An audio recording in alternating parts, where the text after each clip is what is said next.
आगो हो थाहा छ, डढेलो लगाउनुहुन्छ, तर 1-2 बाल्टी पानीले निभाएको पनि सम्झना रहोस्।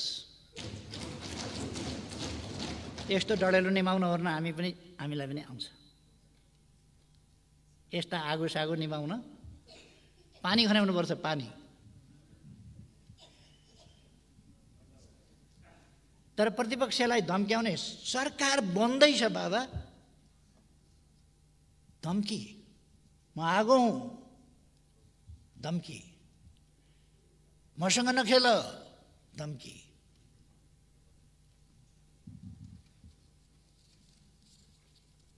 तपाईँहरूले कता कता अहिले भर्खर अस्तिका दिन सडकमा एउटा कागज वितरण गरेका देखेँ मैले। त्यस कागजमा राष्ट्रिय सहमति जस्तो कुरा पनि लेख्नु भएछ। राष्ट्रिय सहमति, प्रतिपक्षलाई गाली गरेर, सरापेर, सत्तो सराप गरेर राष्ट्रिय सहमति। कस्तो राम्रो बाटो निकाल्नु, कस्तो राम्रो तरिका। प्रतिपक्षलाई धम्काएर राष्ट्रिय सहमति, नत्र भनेर, नत्र के गर्नुहुन्छ?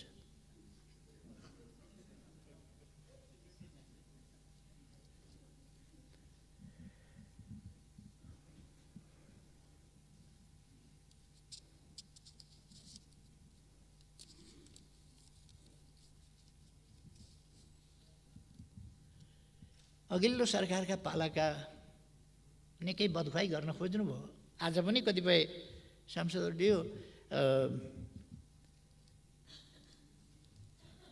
अलिअलि बोल्न पनि सत्तापक्षले तालिम दिँदैन क्या, हुन पनि कुन पार्टीलाई दिने, कसलाई दिने तालिम पनि अचम्मै होला नि त। त्यहाँ पनि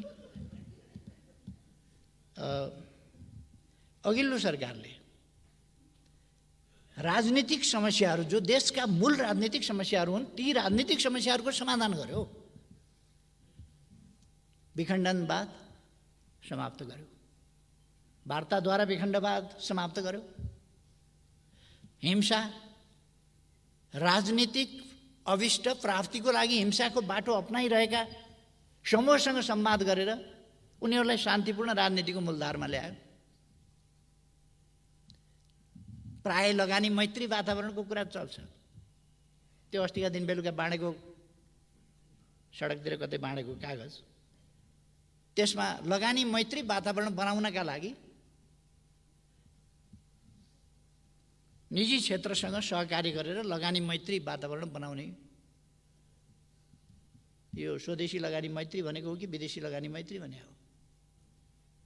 विदेशी लगानी मैत्री वातावरण बनाउने हो भने देशमा शान्ति सुव्यवस्था हुनुपर्दछ, हिंसा अन्त्य गर्नुपर्दछ, एक्सटर्सन रोक्नुपर्दछ।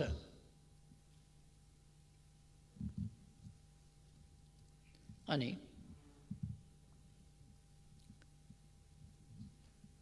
यहाँ त वातावरण बनाइएको होइन र, हिंसा अन्त्य गरेर शान्तिपूर्ण ढङ्गले लगानी गर्न पाउने, प्रतिफल लान पाउने, त्यस खालको व्यवस्थाहरू गरेर सुविधाहरू पाउने, ती व्यवस्थाहरू गरेपछि लगानी मैत्री वातावरण भएन।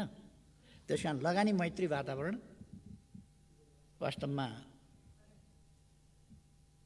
निर्माण भएको छ। त्यो वातावरणलाई अहिलेको सरकारले जोगाओस्,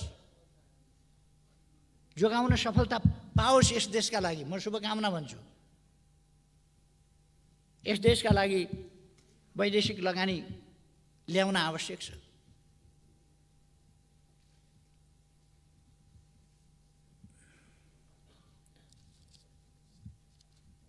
संविधानको सर्वस्वीकार्यताको बेसरी चर्चा चल्थ्यो। आज संविधानको सर्वस्वीकार्यता संविधान संशोधनको सन्दर्भमा होस् या अरू सन्दर्भमा होस्, राजनीतिक सन्दर्भमा होस्, संविधानको सर्वस्वीकार्यतामा अब समस्या छैन। सबैले संविधान स्वीकारेको छ। अब कहीँ कतै कमी लाग्न सक्छ, त्यसलाई संशोधन गर्नुपर्छ भन्ने कुरा बेग्लै कुरा हो। संविधान संशोधन गर्नुपर्छ भन्ने कुरा त पर्न सक्छ, आवश्यकता पर्यो भने संविधान संशोधन हुन सक्छ, गर्नुपर्छ, त्यो स्वाभाविक कुरा हो। त्यसलाई संविधानको अस्वीकार्यता भन्न सकिँदैन। तर आज संविधानको स्वीकार्यता, सर्वस्वीकार्यता भनेको छ। थरुहटसँगका समस्याहरू समाधान भएका छन्। अरूसँग यस्ता सहमतिहरू र यस्ता राजनीतिक उपलब्धिहरूको महत्त्व अहिलेको सरकारले बुझोस् भन्ने मेरो आग्रह छ। राजनीतिक उपलब्धिहरूको महत्त्व बुझोस् र यस्ता कुराहरूलाई सरकार भनेको एउटा निरन्तरताको कुरा पनि हो। अर्को सरकार फेरियो भने त्यस अघिल्ला सरकारले गरेका काम कारबाहीहरू, नीति निर्णयहरू, ती राम्रा कुराहरूलाई अगाडि बढाउनुपर्छ र कुनै सहमति गरेको छ सरकारले भने त्यसलाई पछाडि आउने सरकारले त्यसलाई अगाडि बढाउनुपर्छ। हिजो जुन विभिन्न राजनीतिक शक्तिहरूसँग अघिल्लो सरकारले सहमति गरेर ठुला उपलब्धिहरू हासिल गरेको छ, ती उपलब्धिहरूलाई कदर गर्नुपर्छ, तिनलाई कार्यान्वयन बाँकी रहेकाहरूलाई कार्यान्वयनमा लानुपर्छ। त्यतापट्टि म ध्यानाकर्षण गर्न चाहन्छु। अन्तर्राष्ट्रिय सम्बन्धमा गरेका उपलब्धिहरू, राष्ट्रियताको सन्दर्भमा गरेका उपलब्धिहरू, राष्ट्रिय भूमिलाई, आफ्नो देशको भूभागलाई सामेल गरेर नक्सा जारी गरिएको, संविधानको अनुसूचीमा परिवर्तन गरिएको, संविधान संशोधन गरिएको, त्यसमा राष्ट्रलाई एकजुट बनाइएको, यी उपलब्धिहरू आज त सत्ता पक्षले बाहिरबाट धम्काउने र गोलाबारी गर्ने गरेको छ। संवादहीनताको स्थिति छ। सत्ता पक्ष प्रतिपक्षको संवादहीनताको स्थिति छ। अहिले सत्ता पक्ष उन्मादमा छ, ठेगान लगाइदिन्छौँ भन्ने उन्मादमा छ। संवादहीनताको स्थिति छ। तर हिजो अन्तर्राष्ट्रिय क्षेत्रमा, अन्तर्राष्ट्रिय सम्बन्धका क्षेत्रमा छिमेकीहरूसँग पारस्परिक लाभ, पारस्परिक सम्मानको आधारमा गरिएका सन्तुलित छिमेक सम्बन्ध, सन्तुलित व्यवहारिक ती सम्बन्धहरू राष्ट्रिय स्वाभिमानलाई झुक्न नदिएर, बोल्न नसकेर होइन, नबोलेर होइन। सभामुख महोदयले आज भन्नुभयो, सरकारले सकेसम्म छिटै छानबिन गरेर भएको तथ्य के हो, दार्चुलाको ट्रेनबाट झरेर मरेको व्यक्ति,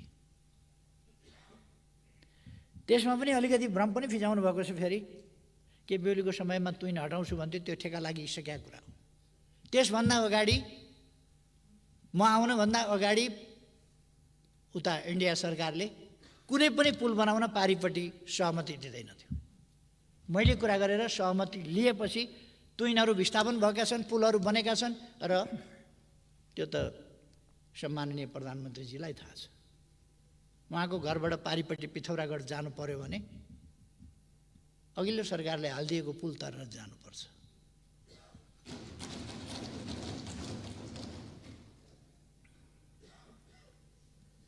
आजकल सुन्छु व्हाइट पेपर तयार गर्ने, के तथ्याङ्क डाटा आँकडा ल्याउने, ल्याए हुन्छ।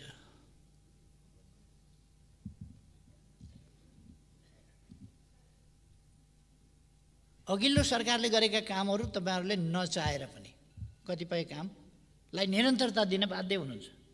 सुरुदेखि नै सामाजिक सुरक्षाका कुराहरूमा कतिपय पक्षको सहमति होइन। आज तपाईँहरू एउटा लोक कल्याणकारी राज्यको अवधारणामा पनि सहमत भएको जस्तो देखिन्छ। एउटा सभामुख महोदय, यो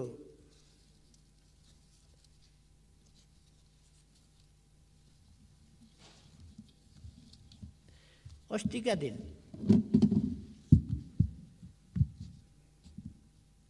चौबीस गते बेलुका संसद चालू छ, संसद अधिवेशन चालू छ, संसदका बैठकहरू भइरहेका छन्। आज संसदको अधिवेशन बस्दैछ। अस्ति बेलुका संसद छलेको भन्ने त बडा चर्चा हुन्थ्यो। केपी ओलीको सरकारले संसद छल्यो भन्ने चर्चा हुन्थ्यो। संसद नभएका बेला जरुरी परेका कामहरू गर्दा पनि संसद छलेको भन्ने कुरा आउँथ्यो। अहिले त संसदको बैठक चालु छ अनि 26 गते संसद हुनेवाला छ। 24 गते बेलुका बाहिरै कतै संयुक्त सरकारको साझा न्यूनतम कार्यक्रम भनेर एउटा कागज प्रस्तुत भयो।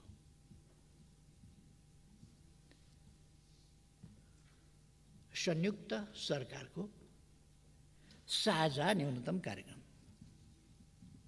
संयुक्त सरकारको न्यूनतम कार्यक्रम भनेपछि यो साझा सहकारी किन लेख्नु पर्यो?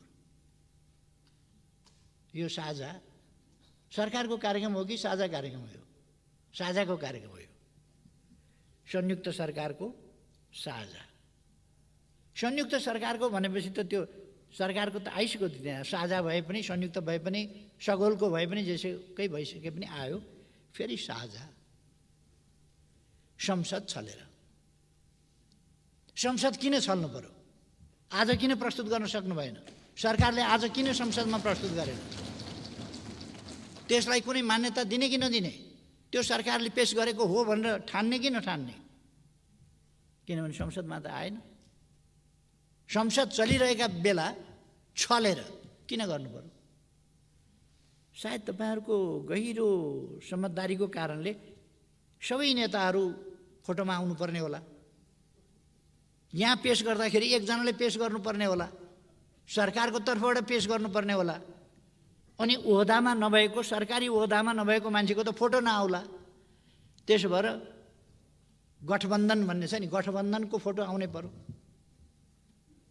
अर्को पनि त्यस्तो व्यवस्था तपाईहरुको एउटा छ नि, चलिराखेको छ नि, हुन्छ हुँदैनको सरकार सञ्चालनको संयन्त्र।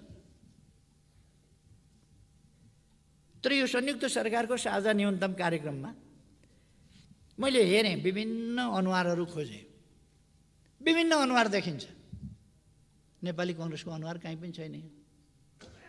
अचम्म लाग्यो।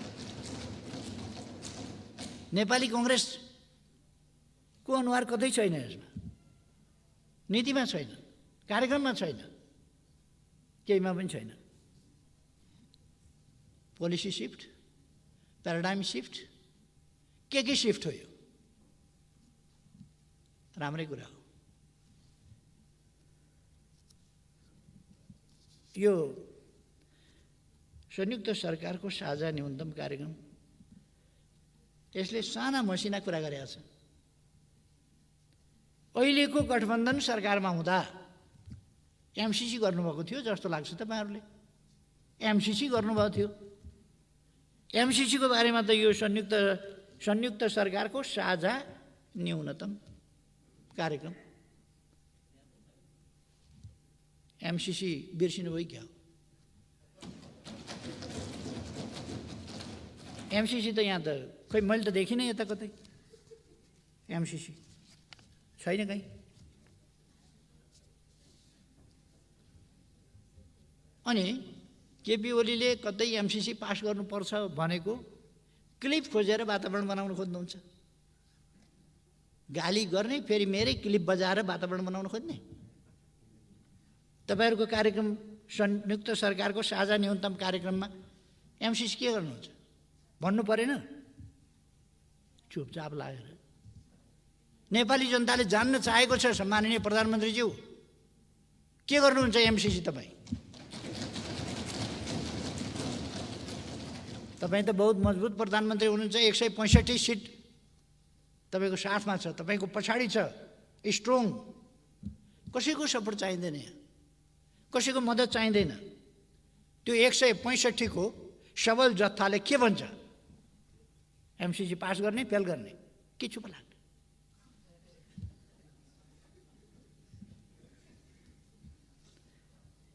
त्यही भएर म भन्छु जस्केलाबाट छिर्ने आदत नगरौँ।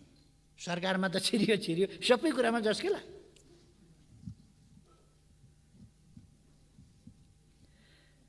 संयुक्त सरकारको साझा न्यूनतम कार्यक्रममा लिम्पियाधुरा, लिपुलेक र कालापानी भारतसँग वार्ता गरेर फिर्ता ल्याउँछु भन्न किन सक्नु भएन तपाईँले? लिम्पियाधुरा, लिपुलेक र कालापानी भनेको समस्या हो भनेर समस्यामा राख्नुहोस्। समस्यामा के लिम्पियाधुरा, लिपुलेक र कालापानी समस्या हो? हाम्रो अभिन्न भूभाग, हाम्रो पवित्र भूभाग समस्या हुन्छ? समस्या समाधान गर्ने यो भने के? यो समस्या हो भने त तपाईँले छोडिदियो भनेदेखि त समस्या समाधान होला नि। के भनेको यो समस्या समाधान गर्छु भनेको? स्पष्ट रूपमा हाम्रो भूमि हामी फिर्ता लिन्छौँ भन्नुपर्छ कि यो समस्या हो समाधान गर्छु भन्नुपर्छ? यस्तो खुट्टा कमाउनु पर्ने कसले बनायो? कसले बनायो यस्तो खुट्टा कमाउनु पर्ने? अघिल्लो सरकार यस्तो थियो, उस्तो थियो, अनेक थियो, सबै थियो, तर यति त आँट गरेर कमसेकम नक्सा बनाउँथ्यो, छाप्थ्यो, संविधान संशोधन गर्थ्यो, त्यसलाई संविधानको अङ्ग बनाउँथ्यो, भारतलाई पत्राचार गर्थ्यो, संवाद गर्थ्यो। अहिले लिम्पियाधुरा, लिपुलेक र कालापानी समस्या हो। समस्या होइन, त्यो हाम्रो भूभाग हो, पवित्र भूभाग हो, त्यो फिर्ता लिनुहोस्।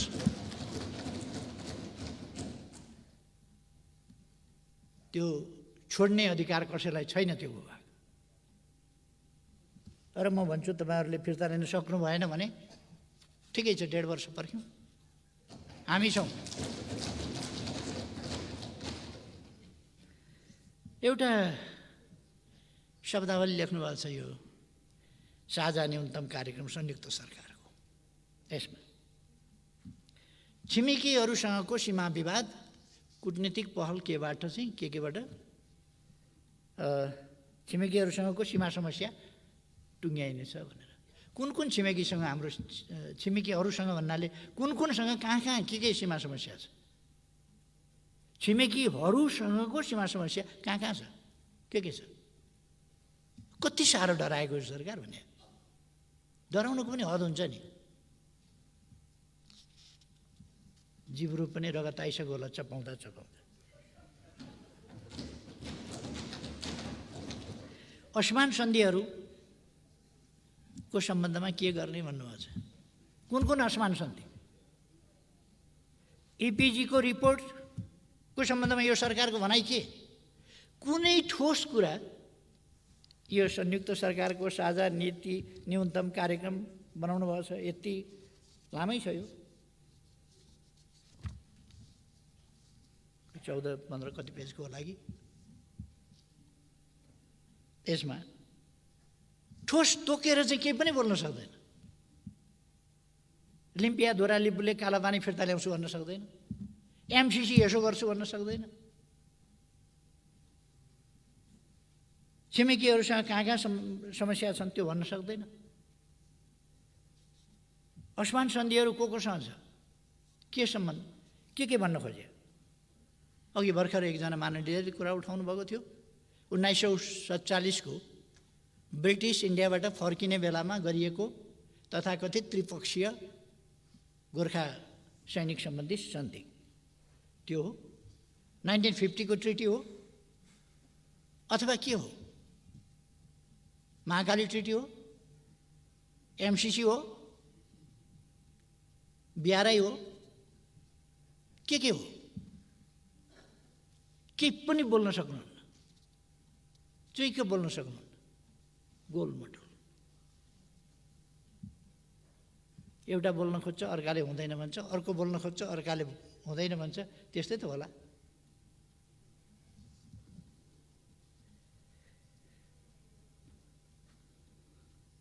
तपाईहरु यति बोल्न नसक्ने त होइन, कमसेकम मेरो विश्वास मैले लगाएको कमसेकम आरोप नि एमसिसी किन बिर्सियो भन्ने कमसेकम सम्माननीय प्रधानमन्त्रीज्यू ठोक्केर भन्नुस् त एमसिसी को सम्बन्धमा यो नीति हो सरकारको, दिनुस् जवाफ। भन्नुहोस् लिम्पिया दुराली बुलेक र कालापानी वार्ता गरेर फिर्ता ल्याउँछु, लेखाइमा तलमाथि केही भयो होला, यो हो नीति भन्नुहोस्। छिमेकी कुन छिमेकीसँग कहाँ कुन सीमा समस्या हो त्यो तोकेर भन्नुहोस्। असमान सन्धि कुन कुन भन्न खोज्या हो भन्नुहोस्।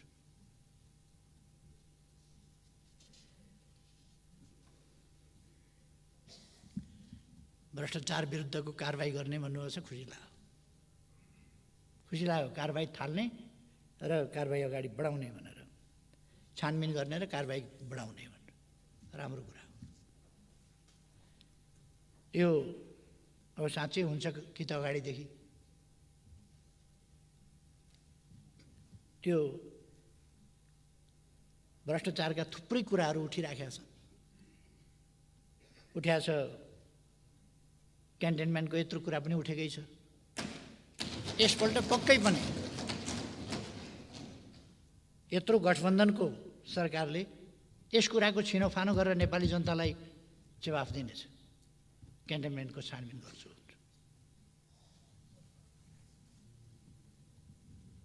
ललिता निवास पनि गर्छ होला,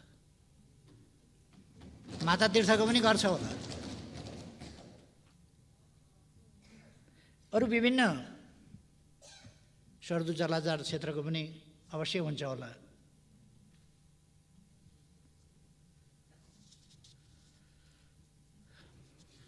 मैले आशा मात्रै गरौँ, यो कुनै राजनीतिक प्रतिशोधका लागि बोल्न खोजिएको, धम्काउन खोजिएको विषय होइन होला। सभामुख महोदय, यसमा द्वन्द्व पीडितलाई सम्मान गर्ने पनि भनेको छ। द्वन्द्व पीडितलाई सम्मान, पहिलो कुरो द्वन्द्व पीडितहरूलाई न्याय दिनुहोस्। तपाईँले बुट्टे खाँदा उडाइदिएर अल्मल्याउन खोजेको द्वन्द्व पीडितहरूलाई? घाइतेहरूको उपचार गराउँछु भन्नुहोस् न, शरीरमा गोली भएकाहरूको गोली निकाल्छु भन्नुहोस् न। यदि सरकार सक्दैन भने शरीरमा गोली भएकाहरूलाई नेकपा एमालेको केन्द्रीय कार्यालय थापाथलीमा छ अहिले, त्यहाँ पठाइदिनुहोस्, म गर्छु।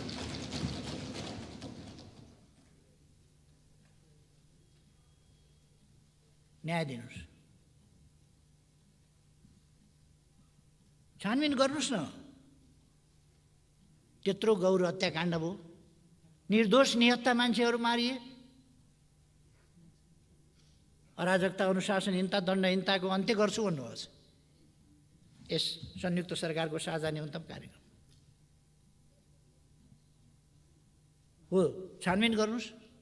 मान्छे मरेका छन्, तिनका परिवारको के अवस्था छ, ती घाइतेहरूको के अवस्था छ, को त्यो हत्याकाण्डको आयोजक, कसले त्यो हत्याकाण्ड गरायो, त्यो गर्नुहोस्।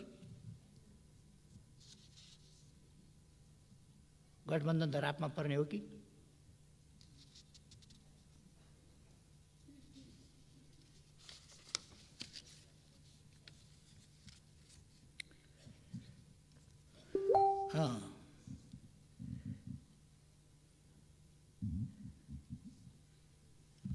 अब लोकतान्त्रिक संस्कृति होइन, तपाईँहरूले आपसी संवाद, सहमति र सहकार्य मार्फत गठबन्धनको संस्कृति विकास गर्न। लोकतान्त्रिक संस्कृति होइन, गठबन्धनको, अपवित्र स्वार्थका लेनदेनको, देशप्रति समर्पित होइन, एउटा नीति कार्यक्रम बोकेको होइन।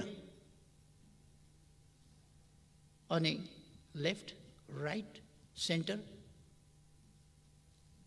अगाडि पछाडि, दायाँ बायाँ नीतिहरूको विविधता कतै जोडिँदैन, विचारहरू कतै जोडिँदैनन्। सत्ता मात्रै सब कुछ होइन। सत्ता देशको सेवा गर्ने, देशलाई अगाडि बढाउने एउटा माध्यम हुनुपर्दछ। सरकार देश सेवाको माध्यम हुनुपर्दछ, विकासको इन्स्ट्रुमेन्ट हुनुपर्दछ, सुशासनका लागि इन्स्ट्रुमेन्ट हुनुपर्दछ। सरकार स्वार्थहरू बाँडचुँड गरेर भाग शान्ति जय नेपाल गर्ने होइन।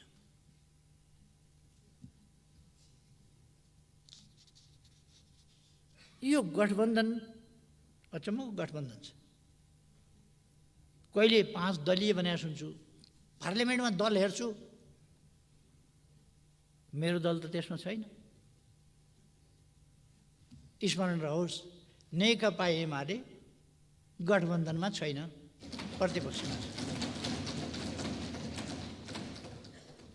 अनुशासनहीनता र अराजकता अन्त्य गर्ने यहाँहरूले प्रतिबद्धता गराउनुभएको छ यसमा। यो शाब्दिक मात्रै हो कि व्यवहारमा हो? पार्लियामेन्टभित्रको अनुशासनहीनता र अराजकता, त्यसलाई नियन्त्रण गर्ने काम चाहिँ सत्तापक्षको हुन्छ कि हुँदैन? कि त्यसलाई बखप गर्ने सत्ताको लागि? पार्टी फुटाएर सरकार गिराउने बनाउने खालका खेल, किनबेच आदि कुराहरूका खेल, यिनले लोकतान्त्रिक संस्कृतिलाई बढावा दिँदैन। गठबन्धन कहिले कहिलेका निम्ति, एकछिनका निम्ति आवश्यक हुन पनि सक्ला। गठबन्धनको संस्कृति भनेको कुनै लोकतान्त्रिक संस्कृति होइन। लोकतान्त्रिक संस्कृति विचारमा आधारित हुन्छ, स्वार्थमा आधारित होइन। गठबन्धन स्वार्थ आधारित हो, विचार आधारित होइन। देश बनाउने हो भने विचार आधारित राजनीति अगाडि बढाउनुपर्छ। लोकतन्त्रका आधारभूत मूल्य मान्यतामा केन्द्रित भएर अगाडि जानुपर्छ।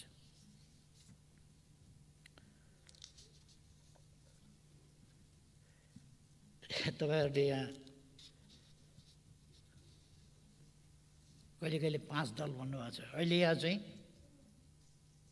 नेपाली काङ्ग्रेस, नेपाल कम्युनिस्ट पार्टी, माओवादी केन्द्र र जनता समाजवादी पार्टी नेपाल तथा संयुक्त सरकारलाई समर्थन गर्ने दलहरूको हुन्थे। दलहरू कहाँबाट आए? पार्लियामेन्टमा गन्दा त देखिँदैन। राप्रपाले तपाईँहरूलाई समर्थन गरेर देख्दिनँ, नेमकिपाले तपाईँहरूलाई समर्थन गरेर देख्दिनँ, नेकपा एमाले समर्थन गरेको देख्दिनँ। अनि दलहरू कहाँबाट आए तपाईँहरूलाई समर्थन गर्ने? यो पार्लियामेन्टमा त निश्चित दल होला नि त। दलहरू कहाँबाट आए? कि विगतमा गरेका वा भविष्यमा गर्ने? त्यो पनि जोड्नुभएको हो अपेक्षाका साथ। यहाँ तपाईँहरूले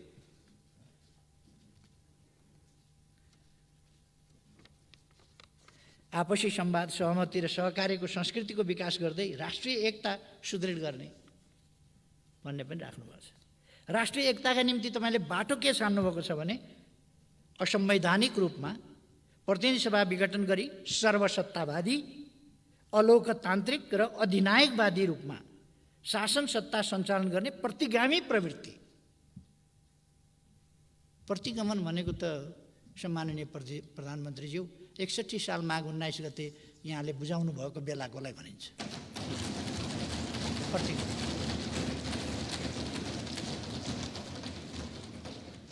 प्रतिगमन कहाँबाट आयो? प्रतिगमन संविधानसम्म ढङ्गले सिफारिस भएको छ, संविधानसम्म ढङ्गले विघटन भएको छ।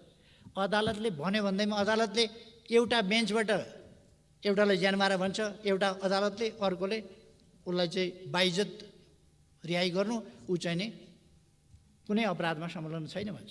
अदालतले एकपल्ट भन्यो भन्दैमा त्यही कुरा सत्य हुन्छ भन्ने छैन। अदालतको फैसलालाई सम्मान गर्छौँ हामी, मान्छौँ हामी।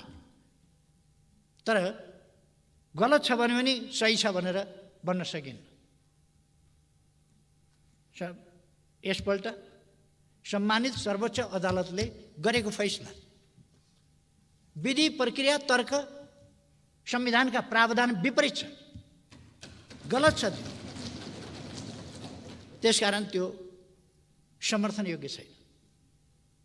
यसको विवेचन, विश्लेषण, व्याख्या सविस्तार बुद्धिजीवीहरूले गर्दै जालान्, कानुनविदहरूले गर्दै जालान्, हुनेछ त्यो।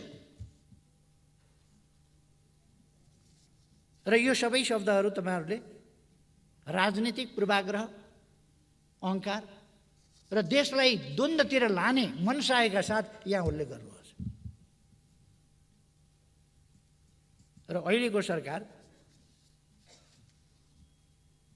कुनै जनादेशबाट आएको लोकतान्त्रिक विधिबाट आएको होइन, अलोकतान्त्रिक विधिबाट आएको सरकार हो। अलोकतान्त्रिक गठबन्धनबाट आएको, स्वार्थहरूको गठजोडबाट आएको सरकार हो। र यो सरकार लोकतान्त्रिक भन्न सकिँदैन, यो सरकार संवैधानिक भन्न सकिँदैन, यो सरकार सर्वसत्तावादी हुन खोज्ने मनसाय भएको। आउने बित्तिकै यसले पहिले कसमाथि बन्चरो चलायो भन्दा भूमिहीन सुकुम्बासीहरूमाथि बन्चरो चलायो। कसको सरकार भन्ने कुरा त्यसबाट देखिँदैन।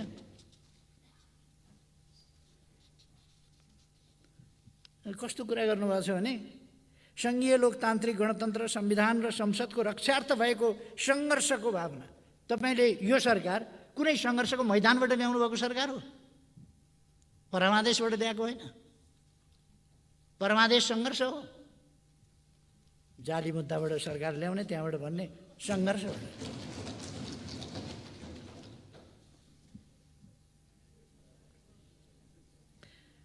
सरकारका संयुक्त सरकारका प्राथमिकताहरू राख्नुभएको छ। प्राथमिकता त भूमिहीन सुकुम्बासीहरूका समस्या समाधान गर्न नदिनु, त्यसलाई रोक्नु, तिनीहरूमाथि बन्चरो चलाउनु, आयोग विघटन गर्नु रहेछ नि त वास्तविक त। अनि के लेख्या यो बुँदाहरू चाहिँ यहाँ के बुँदा लेख्या? काम त त्यही हो नि त। तपाईँको प्राथमिकता के हो भन्दाखेरि गरिबमाथि हाना बन्चरो, त्यही होइन तपाईँको प्राथमिकता। अनि भन्दाखेरि चाहिँ अरू प्राथमिक हेरेँ मैले। यो सुकुम्बासी आयोग विघटन गर्ने, गरिबलाई चाहिँ नि मार हान्ने, गरिबको बिचल्ली पार्ने प्राथमिकतामा छ कि छैन भनेर हेरेको, सबै नकली कुरा छ। प्राथमिकता सकली कुरै छैन। कर्मचारी पञ्चनी गर्ने, जो स्वाभाविक रूपमा त्यहीँबाट बढेर आएको कर्मचारी छ, प्रमोसन हुँदै आएको कर्मचारी छ, त्यसलाई दबावका दबाव छ। राजीनामा गर कि गर भनेको छ।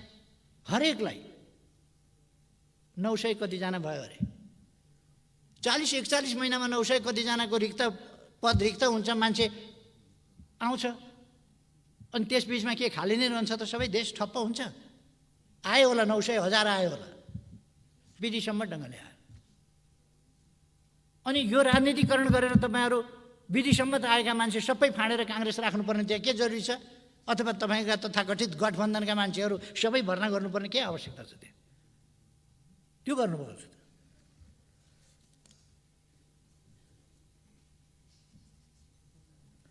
यो खोपलाई महत्त्वपूर्ण रूपमा राख्न खोज्नुभएको छ। आगामी चैत मध्यान्तसम्ममा खोप लगाउन योग्य सबैलाई खोप निःशुल्क खोपको व्यवस्था गर्ने भन्नु छ। निःशुल्क खोपको व्यवस्था गर्न लाग्या हो अहिले लाग्नुभएको हो? निःशुल्क खोपको व्यवस्था गर्ने यो त पोहोरको कुरा होइन। अघिल्लो सरकारले निःशुल्क गरेको छैन। परीक्षण निःशुल्क गर्ने सुरु गर्न लाग्नुभएको हो। निःशुल्क परीक्षण, अब फिस नलिने, यस्तो झुट कुराहरू पनि राख्ने। निःशुल्क खोपको अभ्यासलाई निरन्तरता दिइनेछ भन्न त्यति पनि सत्य बोल्न कस्तो आँट नभएको अचम्म लाग्छ। खोप त ल्याइदिएको छ त, मेरो सरकारले खोप ल्याइदिएको छ, खोप त थुपार दिएको छ। किन चैतसम्म लगाउनुहुन्छ? लगाउनलाई चैतसम्म किन पर्खिनुहुन्छ? कुरो लाउनुहोस् न छिटो छिटो। लगभग 1 करोड खोप स्टकमा छ, आउँदैछ। एकैचोटि ल्याएर त राख्न भएन, त्यो आउँदैछ, आइरहेको छ।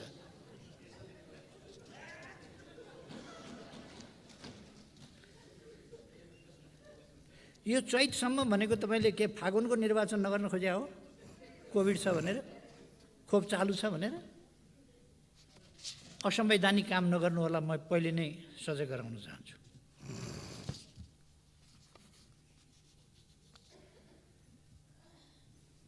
यो संसदमा विचाराधीन विधेयकहरू टुङ्गो लगाउने भन्ने राख्नुभएको रहेछ नीति कार्यक्रममा। अनि यो 1 महिनासम्म के हेर्नुभएको त? संसद बिजनेस नपाएर यस्तो छ, हप्ता 10 दिनमा एकपल्ट बस्छ, बधाई शुभकामनाको ओहिरो आउँछ, विधेयक किन पेश नगरे, किन पास नगरे? नागरिकहरू नागरिकता नपाएर हैरान छन्। 3 वर्षसम्म समितिमा अड्काएर राखियो, समितिमा अड्काएर 3 वर्षसम्म राखियो एउटा विधेयक।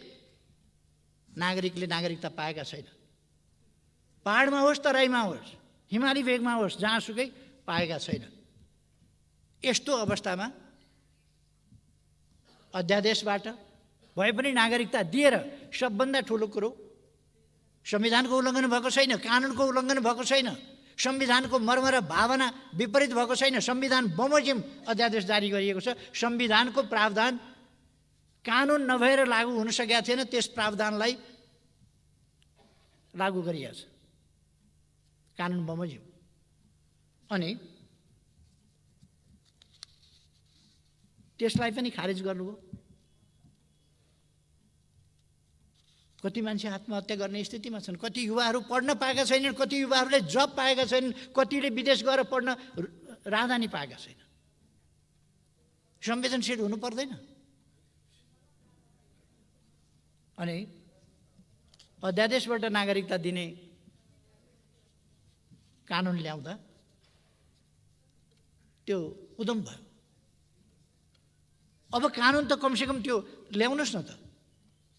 त्यो तपाईँले ल्याउन सक्नुहुन्न सम्माननीय प्रधानमन्त्रीज्यू, सक्नुहुन्न। किनभने तपाईँको यो गठबन्धन छ नि, यो देश र जनताका लागि होइन, जनताको समस्या समाधान गर्न होइन, यो मिलिजुली खानका लागि हो। धरापमा पर्छ, धरापमा पर्छ यो, त्यस कारण सक्नुहुन्न। तर म भन्छु सरकारले यो ऐन तुरुन्त पास गर्नुपर्छ, तुरुन्त। यहाँ पेश गर्नुहोस् भनेपछि तपाईँले अधिवेशन बन्द गरिदिनु बेर छैन।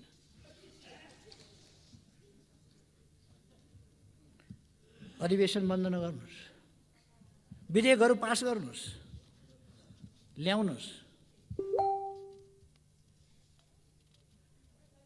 एमसीसी यहीँ छ नि, टेबलमा छ एमसीसी, यहाँ टेबलमा छ, पेश गर्नु भन्नुहोस्। निर्णयार्थ यहीँ भइहाल्छ नि।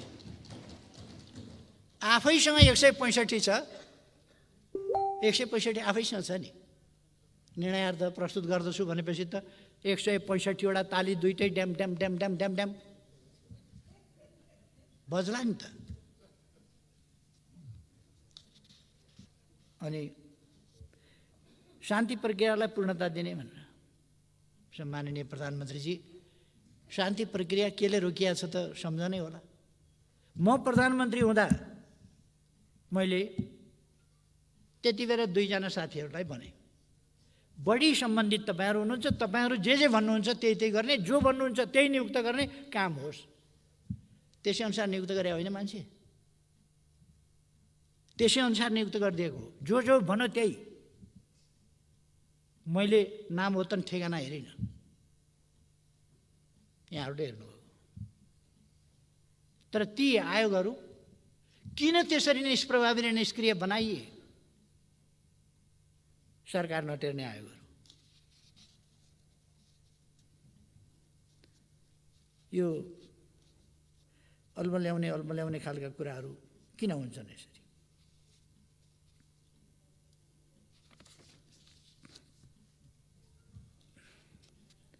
नयाँ चिज ल्याएको जस्तो गरेर थुप्रै कुराहरू नयाँ चिज जस्तो गरेर ल्याउन खोज्नुभएको छ, नयाँ सुरु गरेको जस्तो।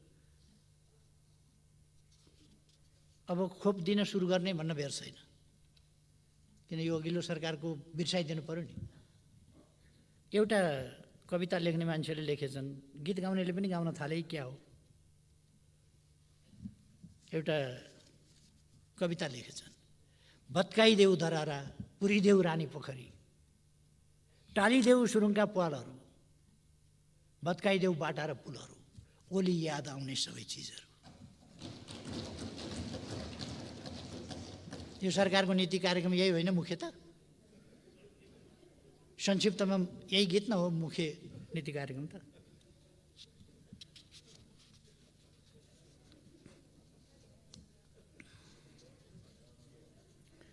एउटा तपाईँहरूले सधैँ भन्दै आउने गर्नुभएको छ, स्वास्थ्य सामग्री खरिदमा भएको अनियमितताको छानबिन गर्ने र दोषी देखिएका व्यक्ति संस्था उप कानुनी कारबाही गर्ने मेरो आग्रह छ।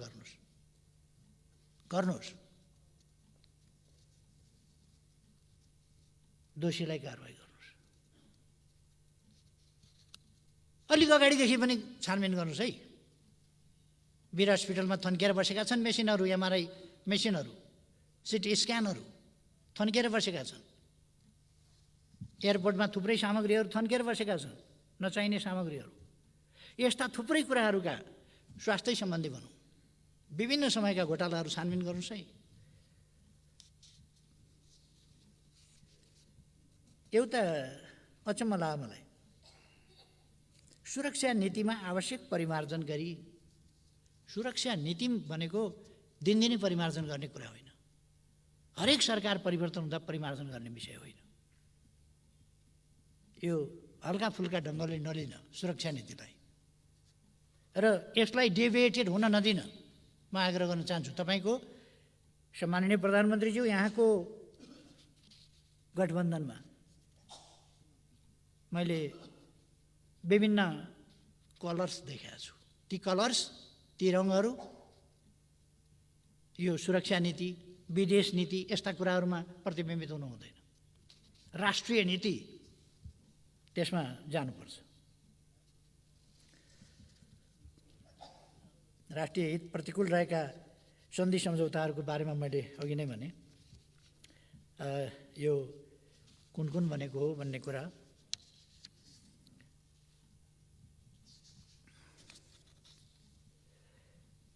यो सङ्घीय लोकतान्त्रिक गणतन्त्रलाई संस्थागत गर्न संविधानमा उल्लेखित साझा अधिकारका सूचीसँग सम्बन्धित कानुन लगायत अन्य आवश्यक ऐन कानुनहरू प्राथमिकताका साथ तर्जुमा गर्ने। यो त 1 वर्ष लगाएर संविधान अनुकूल संरचनाहरूको निर्माणदेखि लिएर, संरचनाहरूको गठनदेखि लिएर, तिनलाई अधिकार सम्पन्न बनाउनेदेखि लिएर, तिनका निम्ति आवश्यक कानुन तर्जुमा गर्नेदेखि लिएर, तिनलाई एउटा नमुना कानुनहरू बनाएर प्रदेश र स्थानीय तहहरूमा समेत पठाउने कुराहरूदेखि लिएर सङ्घीयता कार्यान्वयनका लागि कानुनहरूको निर्माण गर्ने र त्यो कानुनहरू, सङ्घीयता निर्माणका कानुनहरू, वित्तीय व्यवस्था अनि संरचना लगायतका थुप्रै कामहरू गरिएका छन् भने बाँकी रहेका कामहरू त भन्न सक्नु पर्थ्यो। अब गर्ने हो र? यो त भइसकेको छ। कुनै कुरा बाँकी छ भने भन्ने कुरा चाहिँ एउटा हुनसक्छ।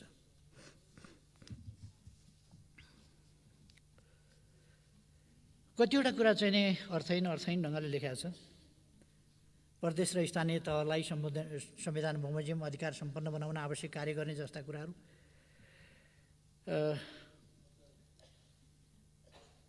यस्तो भुलभुलैयाका कुराहरू राखेको छ।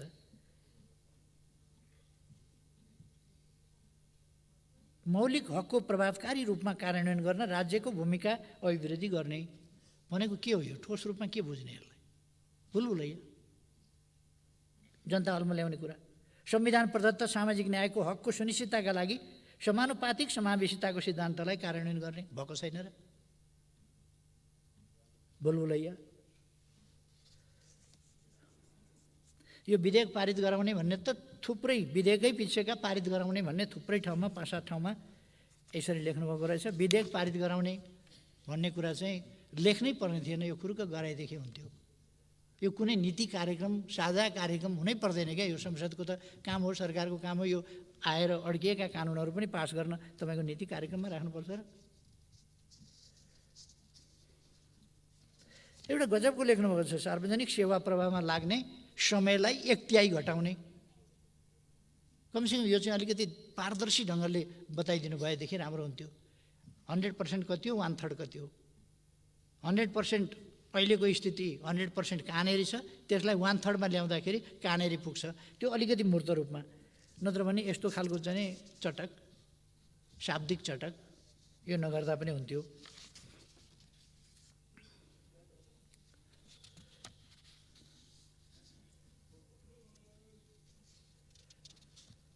एउटा कुरा चाहिँ नि बुझिएन यहाँ, यो सशस्त्र सङ्घर्षको सन्दर्भमा गिरफ्तार गरिएका बन्दीहरूलाई बृहत शान्ति सम्झौताको भावना अनुसार रिहा गर्ने, यो कुन मितिकोलाई भनेको, कुन अवधिकोलाई भनेको, कसलाई भनेको हो?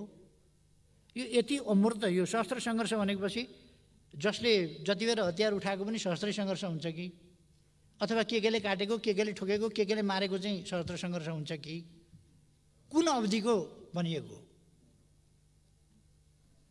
अब यो गिरफ्तार गरिएका बन्दीहरूलाई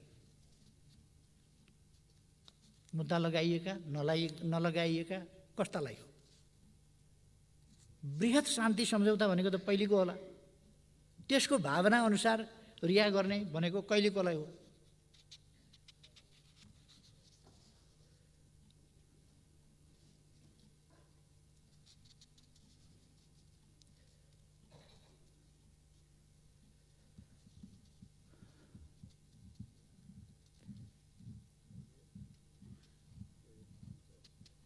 यो लाल आयोगको प्रतिवेदन सार्वजनिक गर्ने भन्नुभएको छ, त्यो त यसमा लेखेर यो कति समयका लागि हो, यो सरकार छैन्जेलका लागि हो कि कहिलेका लागि हो? यो भन्नुपर्छ लाल आयोगको प्रतिवेदन थपक्क ल्याएर पेस गर्दा हुँदैन, अनि कार्यक्रममा राख्नुपर्छ, पेस गर्नुहोस् न, कमसेकम सुन्न पाइयोस्। अहिले पठाएर ल्याउन लाग्यो हुन्छ पेस गर्नलाई, कत्रो ठुलो किन राखिराख्या? यहाँ लाल आयोगको प्रतिवेदन ल्याउनुहोस् न, पेस गर्नुहोस् न, यहाँ सार्वजनिक गरौँ न। यो सरकारको साझा न्यूनतम कार्यक्रम बाहिरै गर्दा हुन्छ भनेदेखि यो सदन सिद्धिएपछि पनि बाहिर गएर पनि सार्वजनिक गरे हुन्छ नि, त्यो त आजै गरिदिउँ।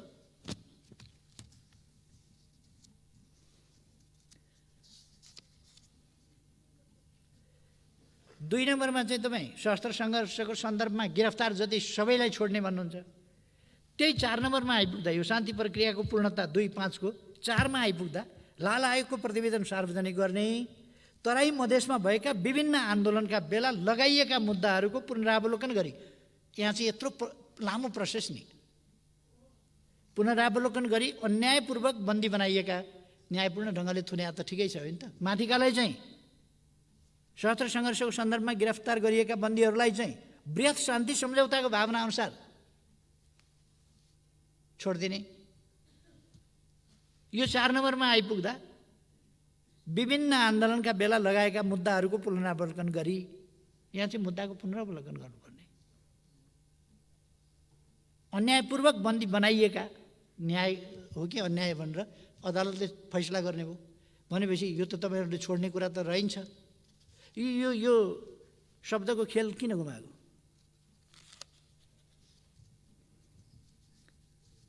घटकका मान्छेहरूलाई, घटकलाई सरकार फुत्किए लागि भन्ने डर होला, यो कुरै बोल्न त सक्दैन नि, यो त जनतालाई ढाँट्ने कुरा मात्रै हो।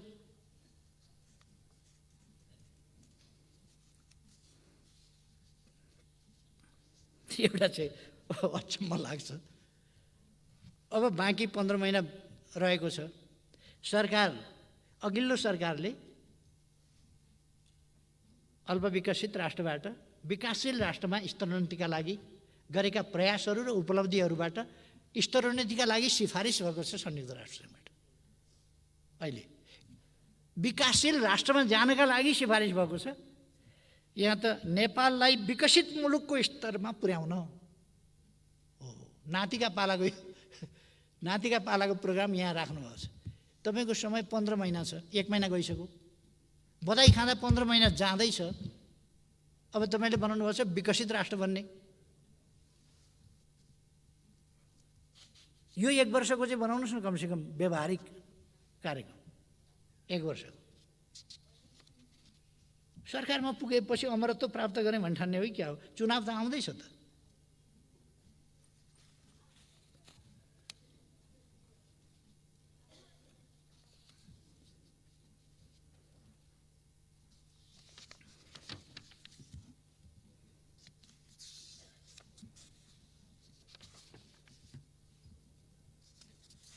एउटा गजबको राख्नुभएछ, अलिकति यहाँनिर छुटेछ र मैले सम्झाइदिन खोजेँ। यो कुनको चाहिँ भने आर्थिक नीति तथा कार्यक्रमको 9 बुँदाको अन्तिममा एउटा कुरा राख्नुभएको रहेछ। मुलुकको मध्यभागमा पर्ने गरी एउटा हाइटेक सिटी निर्माणका लागि सम्भाव्यता अध्ययन गर्ने मध्यभागमा जसो पर्ने गरी, यो लगभग मध्यभागमा होला, यो मध्यबिन्दुभन्दा अलिक पूर्व होला। तपाईहरूले मतपत्र च्याताएर जिताएको थियो नि, त्यतातिर होला हाइटेक सिटी। राम्रै ल्याउनुहोस् कार्यक्रम योजना।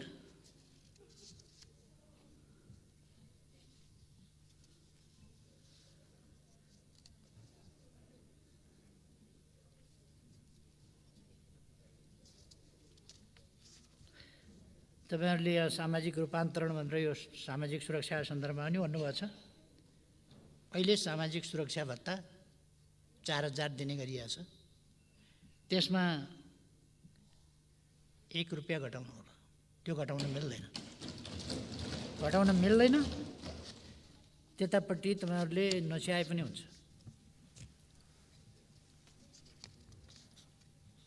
एक ठाउँमा चाहिँ राख्नुभएको छ, राज्यको नीति विपरीत मेडिकल कलेजहरूलाई दिएका सम्बन्धनको पुनरावलोकन गर्ने। भनेपछि यो मेडिकल शिक्षा तपाईहरूलाई विद्यार्थीहरू खालि विदेश पठाउन रहर, मेडिकल कलेजहरूलाई छानबिन गर्नुहोस्, स्ट्रेन्थेन गर्नुहोस्, मेडिकल कलेजलाई दिएको छानबिन गरेर फिर्ता दिने, सम्बन्धन फिर्ता दिने, चलाउन थालेकाहरूलाई फिर्ता लिने, अब बाँकी चलाउन दिने, मेडिकल हब बनाउने, यहाँ मेडिकल एजुकेसन उपलब्ध गराउने, सस्तोमा मेडिकल एजुकेसन नेपाली जनताका छोराछोरीलाई, गरिबहरूलाई पनि उपलब्ध गराउने। त्यतापट्टि कुरै छैन, खोज्ने मात्रै कुरा छ। इन्जिनियरिङ कलेजलाई स्वीकृति नदिने, मेडिकल कलेजलाई स्वीकृति नदिने, नर्सिङ क्याम्पसहरू बन्द गराउने,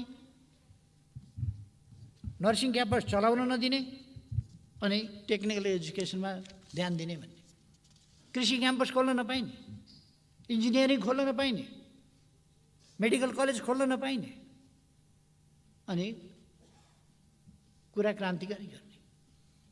कसको प्रभावबाट? यो मेडिकल माफियाको प्रभावबाट होइन। यी सब कुरा भन्दाखेरि मेडिकल माफियाबाट मुक्त गर्न भन्ने, मेडिकल माफियाको चङ्गुलमा परेर मेडिकल कलेजहरू सञ्चालन गर्न नदिने,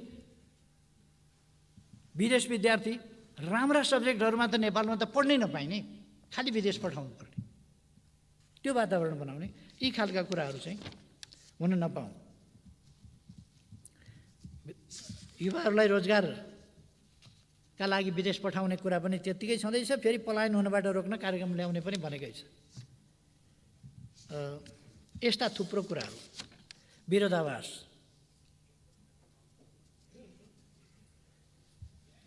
एउटा खुब भेट्टाएँ भनेर तपाईँहरूले अपव्याख्या गरिरहनु भएको छ अहिले सत्ता गठबन्धनका मान्छेहरू, पार्टीहरू। यो चुरे क्षेत्रको दोहन गर्न, अनुचित दोहन गर्न, त्यसलाई त्यहाँबाट गिटी बालुवा उत्खनन गर्न रोक्ने र खानी पत्ता लगाएर वातावरणीय मूल्याङ्कन गरेर त्यसबाट ल्याउने भनेको, त्यसबाट निकाल्ने भनेको एक ठाउँमा एउटा सामान्य अहिलेको असान्दर्भिक कुरा हो। त्यो बाहिर पठाउने, बढी भयो भनेदेखि बाहिर पठाउने भन्ने शब्दावली त्यहाँ परेछ। मलाई यो लाग्दैन कि नेपालले कहिल्यै कुनै चिज निर्यात गर्दैन, होइन, कहिले कहिले निर्यात गर्ला पनि नगर्ला पनि, त्यो अहिले राख्न आवश्यक थिएन। त्यो अहिले हामी आफैलाई पर्याप्त हुँदैन। खानी कहिले पत्ता लगाउने, के गर्ने, चुरेको रोक्ने, दोहन रोक्ने कुरा हो। चुरेको दोहन रोक्नका लागि खानी पत्ता लगाएर त्यसबाट उत्खनन गरेर चुरे संरक्षणमा ध्यान दिने भन्ने कुरा राखिएको थियो। चुरे क्षेत्रको उत्खनन गरी ढुङ्गा गिटी बालुवा निर्यात गर्ने कार्यलाई रोक लगाउने, त्यो रोक होइन, त्यो त लगाइसकेको छ। त्यो रोकभन्दा पहिले तपाईँहरूको गठबन्धनका नेता कार्यकर्ताहरू चुरे दोहनमा को कहाँ संलग्न छन् त्यो चाहिँ निकाल्नुहोस् न पहिले। यहीँ गोदावरी नगरपालिकामा को इन्भल्भ हुनुहुन्छ? तपाईँका मन्त्री इन्भल्भ हुनुहुन्छ कि हुनुहुन्न? सम्माननीय प्रधानमन्त्रीज्यू ढुक्काले भन्न सक्नुहुन्छ? को इन्भल्भ हुनुहुन्छ? त्यहाँ जङ्गल उजाड भएको देख्नुहुन्छ कि हुन्न? 2 रोपनी लिएर 100 रोपनी कब्जा गरेको देख्नुहुन्छ कि देख्नुहुन्न? चुरे दोहन, अरू यस्ता अनधिकृत दोहन, दादागिरी चलेको छ। गठबन्धनमा सामेल हुँदैमा दादागिरी चलाउन पाइँदैन, देशको दोहन गर्न पाइँदैन, अनधिकृत ढङ्गले देशलाई बर्बाद गर्न पाइँदैन।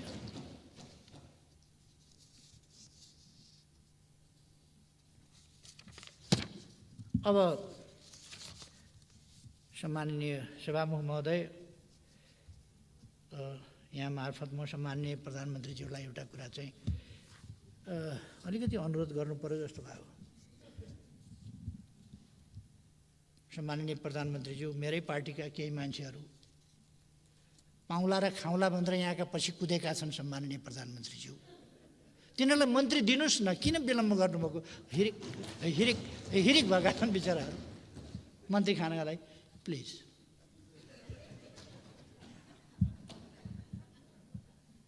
यति त गराइसक्नुभयो, पछि त लगाइसक्नुभयो, पछि पछि हिँडेका छन्, कुद्या छन्, फ्या फ्या फ्या फ्या स्वाँ स्वाँ स्वाँ स्वाँ गरेका छन्।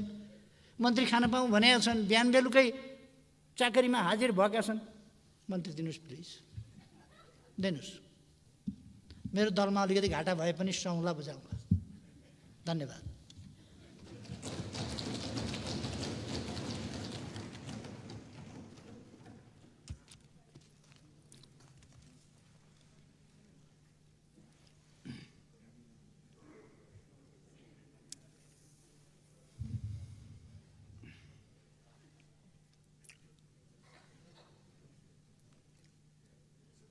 माननीय सदस्यहरू, माननीय अर्थमन्त्री श्री जनार्दन शर्मालाई देशको वर्तमान आर्थिक अवस्थाको सम्बन्धमा जानकारी गराउन अनुमति दिन्छु।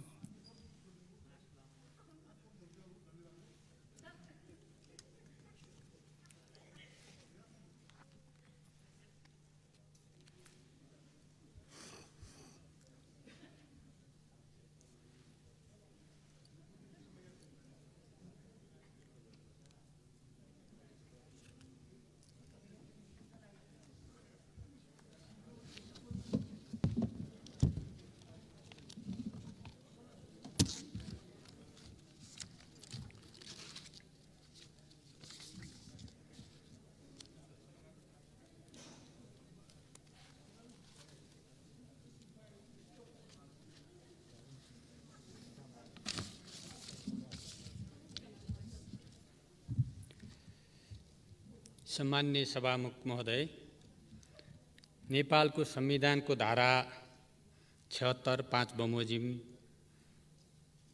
5 राजनीतिक दलहरूको सहकार्यमा सम्माननीय प्रधानमन्त्री शेरबहादुर देउपाको नेतृत्वमा निर्माण भएको वर्तमान सरकारलाई राष्ट्र, जनता र संविधानको रक्षा गर्ने चुनौतीपूर्ण कार्यभार प्राप्त भएको छ। विकास र समृद्धिसहित समाजवाद उन्मुख अर्थतन्त्र निर्माण गर्ने संवैधानिक मार्गदर्शनको आधारमा अगाडि बढ्न, विगतका कमी कमजोरी र गलत अभ्यासबाट पाठ सिक्दै जनताप्रति उत्तरदायी बन्नु वर्तमान सरकार र गठबन्धनमा सहभागी दलहरूको जिम्मेवारी हुन पुगेको छ। सम्माननीय प्रधानमन्त्री शेरबहादुर देउपाको नेतृत्वको सरकारले निर्माणपछि देशको भविष्य अन्धकारबाट उज्यालोतिर, असंवैधानिकताबाट संवैधानिकतातिर, निरङ्कुशताबाट लोकतन्त्रतिर, संवैधानिक लोकतान्त्रिक गणतन्त्रको सुदृढीकरणतिर, समावेशी समानुपातिक प्रतिनिधित्वको सुदृढीकरणतिर, सङ्घीय प्रणालीको सुदृढीकरणतिर, सामाजिक न्यायतिर जाने मैले विश्वास लिएको छु। सुशासनतिर यो अगाडि बढ्नेछ र लोकतन्त्रको विचारमा सहकार्यमा यो सरकार चल्नेछ।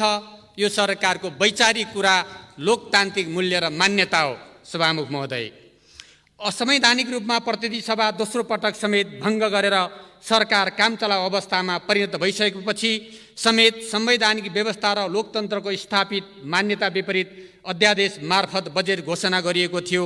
जनप्रतिनिधिको अनुमोदन बिना जनतामाथि कर लगाउन नपाइने लोकतान्त्रिक मान्यता विपरीत गई सरकारको वार्षिक आयव्यय विवरणलाई सार्वभौम संसदमा छलफल हुनबाट समेत वञ्चित गरी अध्यादेश मार्फत बजेट प्रस्तुत गरिएको विषयमा मान्य सदस्यहरू जानकार नै हुनुहुन्छ। सम्मानित सर्वोच्च अदालत संवैधानिक इजलासको मिति 2078-3-28 को फैसलाको बुँदा नम्बर 108 मा उल्लेख गरिएको छ कि उत्तरदायी शासन व्यवस्थाको अनादर हुने गरी बजेट पेश गर्नुभन्दा हप्ता दिन अगाडि हठात प्रतिनिधि सभाको विघटन गरेर अध्यादेशको माध्यमबाट राजस्व र व्ययको अनुमानलाई कानुनी स्वरूप दिइनु तथा कामचलाउ सरकारले अनिवार्य सरकारी खर्चको लागि मात्र व्ययको व्यवस्था गर्नुपर्नेमा दीर्घकालीन महत्त्व र प्रभाव राख्ने प्रकृतिका नीति तथा वार्षिक कार्यक्रमको उद्घोष गर्नु वाञ्छित कुरा हुँदैन। साथै यस्तो अभ्यासले बजेट प्रणालीको स्थापित मूल्य र मान्यता समेत अवरुद्ध भएको छ। यसबाट मुलुकको सीमित स्रोत साधनको अनुचित अपारदर्शी र स्वार्थ प्रेरित दोहन हुने तथा स्वेच्छाचारिताले प्रोत्साहन पाउने अवस्था र आधार तयार भएको छ। अध्यादेशकै माध्यमबाट बजेट लगायतका विविध विषयमा कानुनी बन्दोबस्त गरिने हो भने जनप्रतिनिधिमूलक शासन व्यवस्थाको कुनै अर्थ, सार्थकता र प्रयोजन रहँदैन। प्रतिनिधिमूलक संस्थाको हठात विघटन गरी अध्यादेश मार्फत बजेट प्रस्तुत गरिएको भए तापनि सरकार एक अविच्छिन्न संस्था हुने स्थापित मान्यता र लोकतान्त्रिक सुसंस्कार अनुरूप आर्थिक वर्ष 78-79 को आय र व्यय अनुमानको अध्यादेश प्रतिनिधि सभा समक्ष पेश गरिसकिएको छ। प्रस्तुत अध्यादेशलाई सत्ता सहयात्री दलहरूको साझा न्यूनतम कार्यक्रम, वर्तमान सरकारको नीति र प्राथमिकता, जनचाहना र कोभिड-19 महामारीको कारण सृजित चुनौती समेतको सम्बोधन हुने गरी सुधार गर्न छिट्टै नै प्रतिस्थापन विधेयक प्रस्तुत गर्नेछु। कोभिड-19 महामारीको उत्कर्ष र यसले सिर्जना गरेको आर्थिक चुनौतीका बीच यो सरकारको कार्य प्रारम्भ भएको छ। विगतको सरकारले कोभिड-19 महामारीको प्रारम्भमा विज्ञहरूका सल्लाह र सुझाव विपरीत सामान्य रुगाखोकीको रूपमा महामारीलाई परिभाषित गर्ने जस्ता कार्यले यसको नियन्त्रणमा थप जटिलता पैदा गर्यो। छिमेकी देशहरूमा देखिएको असर र प्रभावको सूक्ष्म विश्लेषण गरी स्वास्थ्य पूर्वाधारको निर्माण, परीक्षणको दायरा विस्तार, उपचारको उचित प्रबन्ध, पर्याप्त होल्डिङ सेन्टरको निर्माण, क्वारेन्टाइन, आइसोलेसन सेन्टर आइसियु तथा एचडियु बेडको थप व्यवस्था, भेन्टिलेटर, अक्सिजनको अभाव जस्ता पक्षमा गम्भीरतापूर्वक ध्यान दिई समयमै पूर्व तयारी गर्न सकेको भए यति ठुलो मानवीय क्षति हुने थिएन।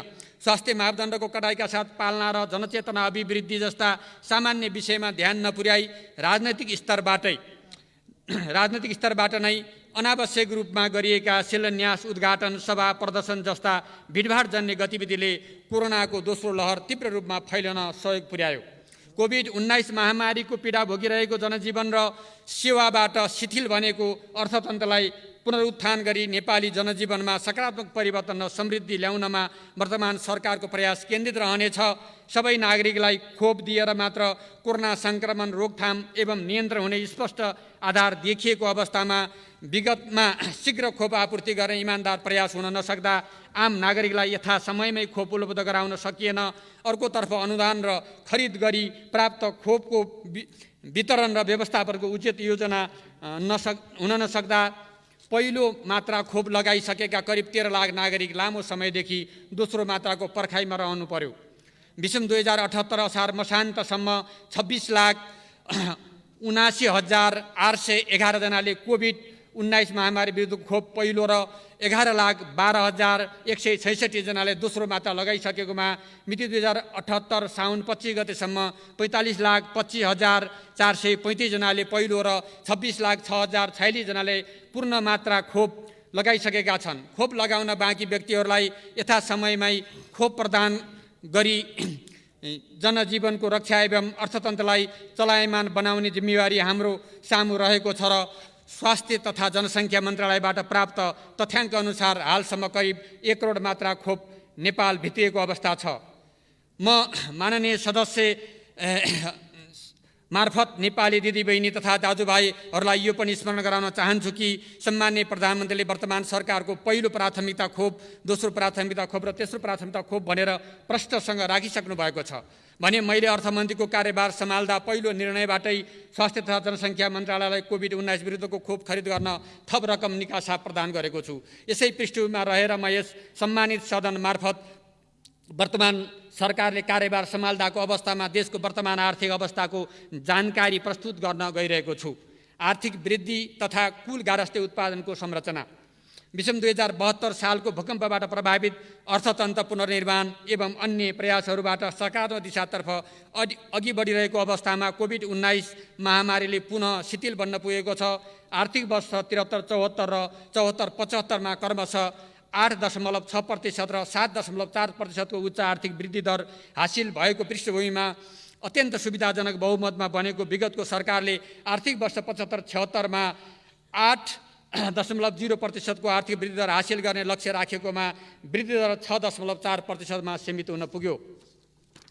आर्थिक वर्ष 76-77 मा 8.5% को आर्थिक वृद्धिको लक्ष्य राखिएकोमा यथार्थमा 2.1% ले ऋणात्मक हुन पुग्यो। आर्थिक वर्ष 77-78 मा पनि अर्थतन्त्रमा उल्लेख्य सुधार हुन सकेको अवस्था छैन। बजेट मार्फत आर्थिक वृद्धि दर 7.0% रहने अनुमान गरिएकोमा कोभिड-19 महामारीको दोस्रो लहरले अर्थतन्त्रमा गम्भीर प्रभाव पारेका कारण उक्त वृद्धि दर हासिल नहुने देखिएको छ। आर्थिक वर्ष 73-74 को कुल गारस्थे उत्पादनमा कृषि, उद्योग एवं सेवा क्षेत्रको योगदान क्रमशः 26.8%, 14.6% र 58.6% रहेकोमा आर्थिक वर्ष 77-78 मा यी क्षेत्रहरूको योगदान क्रमशः 25.8%, 13.1%, 61.1% रहने अनुमान छ। यसबाट अर्थतन्त्रको संरचनामा उल्लेखनीय परिवर्तन आएको देखिँदैन। आर्थिक समृद्धिको प्रमुख आधारको रूपमा रहेको औद्योगिक क्षेत्रको योगदान कुल गारस्थे उत्पादनमा न्यून रहनु र त्यसमा पनि उत्पादनमूलक उद्योगको योगदान हाल 5.1% मात्र हुनुले अर्थतन्त्रको आधार कमजोर रहेको समेत जनाउँछ। दिगो आर्थिक वृद्धिको आधार उत्पादनमूलक औद्योगिक क्षेत्रको विस्तार हुनुपर्नेमा यसतर्फ ठोस प्रगति हुन सकेको छैन। उत्पादनशील क्षेत्रमा आन्तरिक तथा बाह्य लगानीको अपर्याप्तता, उत्पादनमुखी भन्दा व्यापार केन्द्रित लगानी, उच्च उत्पादन लागत, सरकारको पुँजीगत खर्च गर्ने क्षमतामा कमी, आर्थिक वृद्धि र रोजगारी सिर्जना बीचको कमजोर सम्बन्ध, आर्थिक वृद्धिको लाभका असमान वितरण, अनौपचारिक क्षेत्रको हिस्सा नघट्नु जस्ता समस्या अर्थतन्त्रमा लामो समयदेखि रहँदै आएका छन्। आर्थिक विकास र समृद्धि हासिल गर्नका लागि यी समस्याहरूको सही सम्बोधन गर्न जरुरी छ। मूल्य स्थिति पछिल्ला वर्षहरूमा उपभोग्य वस्तु तथा सेवाको मुद्रास्फीति दर वाञ्छित सीमाभित्रै रहँदै आएको छ। विगत 3 आर्थिक वर्षमा औसत उपभोक्ता मुद्रास्फीति 5.0% रहेको छ। आर्थिक वर्ष 73-74 मा औसत उपभोक्ता मुद्रास्फीति 4.4% रहेकोमा आर्थिक वर्ष 77-78 को 11 महिनाको उक्त मुद्रास्फीति 3.6% रहेको छ। तथापि पछिल्लो समयमा आर्थिक गतिविधिमा हुँदै गरेको विस्तार तथा अन्तर्राष्ट्रिय बजारमा पेट्रोलियम पदार्थमा भएको मूल्य वृद्धिका कारण नेपालको समग्र मुद्रास्फीति बढ्ने जोखिम देखिन्छ। उपभोग, बचत तथा पुँजी निर्माण विगत केही वर्षदेखि नेपालीहरूको औसत उपभोग दर उच्च रहँदै आएको कारण पुँजी निर्माणले अपेक्षित गति लिन सकेको छैन। आर्थिक वर्ष 73-74 को कुल गारस्थे उत्पादनमा उपभोगको अनुपात 87.0% रहेकोमा आर्थिक वर्ष 77-78 मा उक्त अनुपात 93.4% रहने अनुमान छ। त्यसैगरी आर्थिक वर्ष 73-74 को कुल गारस्थे उत्पादनमा गारस्थे बचतको अनुपात 13.0% रहेकोमा आर्थिक वर्ष 77-78 मा उक्त अनुपात 6.6% रहने अनुमान छ। साथै आर्थिक वर्ष 73-74 को कुल गारस्थे उत्पादनमा राष्ट्रिय बचतको अनुपात 41.7% रहेकोमा आर्थिक वर्ष 77-78 मा उक्त अनुपात 31.4% रहने अनुमान छ। यसले अर्थतन्त्रमा बचतको अंश अपेक्षाकृत रूपले वृद्धि हुन नसकी पुँजी निर्माण सुस्त भएको देखाउँछ। नेपालको विकास प्रयासमा पुँजी निर्माणको न्यून दर र पुँजीको उच्च लागतले समेत प्रतिकूलता सिर्जना गरेको छ। आर्थिक वर्ष 73-74 मा कुल गारस्थे उत्पादनमा कुल स्थिर पुँजी निर्माणको अनुपातमा 30.6% रहेकोमा आर्थिक वर्ष 77-78 मा उक्त अनुपात 27.3% रहने अनुमान छ। त्यसैगरी आर्थिक वर्ष 73-74 मा कुल स्थिर पुँजी निर्माणमा सरकारी क्षेत्रको अनुपात 7.9% रहेकोमा आर्थिक वर्ष 77-78 मा उक्त अनुपात 4.9% रहने अनुमान छ। यस सन्दर्भमा कुल गारस्थे बचत तथा राष्ट्रिय बचत वृद्धि गर्दै पुँजी निर्माणलाई तीव्रता दिनु सरकारको मुख्य लक्ष्य हुनेछ। सरकारी खर्च बढ्दै गए पनि चालु खर्चको तुलनामा पुँजीगत खर्च बढ्न सकेको छैन। आर्थिक वर्ष 74-75 मा सङ्घीय सरकारको कुल खर्च रु 10 खर्ब 87 अर्ब हुँदा पुँजीगत खर्च 24.9% भएकोमा आर्थिक वर्ष 77-78मा सङ्घीय सरकारको कुल खर्च रु 11 खर्ब 80 अर्ब हुँदा पुँजीगत खर्च 19.3%मा सीमित हुन पुगेको छ। त्यसै गरी आर्थिक वर्ष 74-75 को कुल खर्चमा चालु खर्चको अनुपात 64.1% रहेकोमा आर्थिक वर्ष 77-78मा उक्त खर्च 72.1% पुगेको छ। आर्थिक वर्ष 73-74मा पुँजीगत खर्चतर्फ विनियोजित रकमको 66.9% प्रगति हासिल भएकोमा आर्थिक वर्ष 75-76मा उक्त खर्चमा 76.9% प्रगति हासिल भएको थियो। आर्थिक वर्ष 76-77मा पुँजीगत खर्चको प्रगति घटेर 46.3%मा सीमित रह्यो भने आर्थिक वर्ष 77-78मा 64.7% मात्र खर्च भएको अवस्था छ। बजेट कार्यान्वयन क्षमतासँग मेल नखाने गरी प्रचारात्मक ढङ्गले बजेटको आकार वृद्धि हुँदै आएको छ। त्यसमा पनि आर्थिक वर्षको अन्तिम महिनामा उल्लेख्य खर्च हुने गरेबाट वित्तीय अनुशासन कायम गर्न कठिनाइ उत्पन्न भइरहेको तथा बजेटको प्राथमिकता र कार्ययोजना अनुरूप खर्च हुन नसकेको देखिन्छ। विगत 5 आर्थिक वर्षको असार महिनामा औसत खर्च कुल खर्चको 23.1% रहेकोमा आर्थिक वर्ष 77-78 को असार महिनामा त्यस्तो खर्च 22.23% रहेको छ। विनियोजित बजेट खर्च हुन नसकी अपेक्षित उपलब्धि हासिल हुन नसकेको अवस्था एकातर्फ छ भने अर्कोतर्फ वर्षेनी बजेटभन्दा बाहिर गएर स्रोत सुनिश्चितता सहमति दिएको छ। उदाहरणका लागि चालु आर्थिक वर्षमा सडक पूर्वाधारतर्फ झन्डै रु 3